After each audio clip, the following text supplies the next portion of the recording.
গাজায় দীর্ঘদিনের রক্তক্ষয়ী যুদ্ধের পর যুদ্ধবিরতি চুক্তি কার্যকর হচ্ছে। শুক্রবার ইসরায়েলের জাতীয় নিরাপত্তা বিষয়ক মন্ত্রিসভায় ভোটাভুটির পর এই চুক্তি অনুমোদন করেছে। রোববার থেকে যুদ্ধবিরতি শুরু হতে পারে বলে ইঙ্গিত দিয়েছেন ইসরায়েলের প্রধানমন্ত্রী বেনিয়ামিন নেতানিয়াহু। এদিকে যুদ্ধবিরতি আলোচনার পর থেকে গাজায় হামলার তীব্রতা বাড়িয়েছে ইসরায়েল। সুব্রত গায়েন জানাচ্ছেন।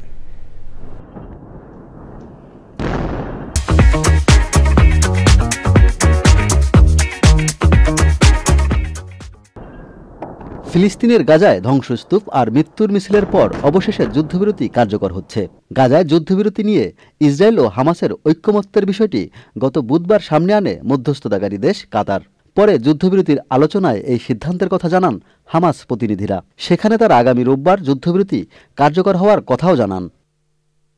যুদ্ধবিরতির সিদ্ধান্ত হলেও ইসরায়েল তাৎক্ষণিক কোনো প্রতিক্রিয়া জানায়নি। তবে শুক্রবার দেশটির নিরাপত্তা বিষয়ক মন্ত্রিসভায় যুদ্ধবিরতির চুক্তিতে ভোটাভুটির পর অনুমোদন দেওয়া হয়। পরে রোববার থেকে যুদ্ধবিরতি শুরু হতে পারে বলে ইঙ্গিত দেন ইসরায়েলের প্রধানমন্ত্রী বেনিয়ামিন নেতানিয়াহু।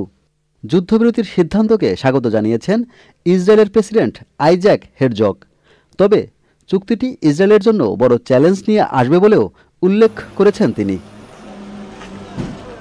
গাজায় যুদ্ধবিরতির ঘোষণার পর হামলার তীব্রতা বাড়িয়েছে ইসরায়েলি সেনারা। এতে ১৩৩ ফিলিস্তিনি নিহত হয়েছে, যার মধ্যে ২৮ জন শিশু ও ৩১ জন নারী রয়েছে। এত মৃত্যুর পরও যুদ্ধবিরতি চুক্তি শেষ পর্যন্ত সফলভাবে বাস্তবায়ন হলে চরম বিভীষিকার মধ্যে থাকা গাজাবাসীর জন্য স্বস্তি নিয়ে আসবে। ৩ ধাপে যুদ্ধবিরতি কার্যকর হওয়ার কথা রয়েছে। এর মধ্যে প্রথম ধাপ হবে ৬ সপ্তাহের। এ সময় ৩৩ জন ইসরায়েলি জিম্মিকে মুক্তি দেবে হামাস। এর বিনিময়ে ইসরায়েলি কারাগারে বন্দী থাকা ১৯ বছরের কম বয়সী নারী ও শিশুদের মুক্তি দেওয়া হবে। এ সময় গাজা থেকে ইসরায়েলি সেনাদের একটি অংশকে সরিয়ে নেওয়া হবে।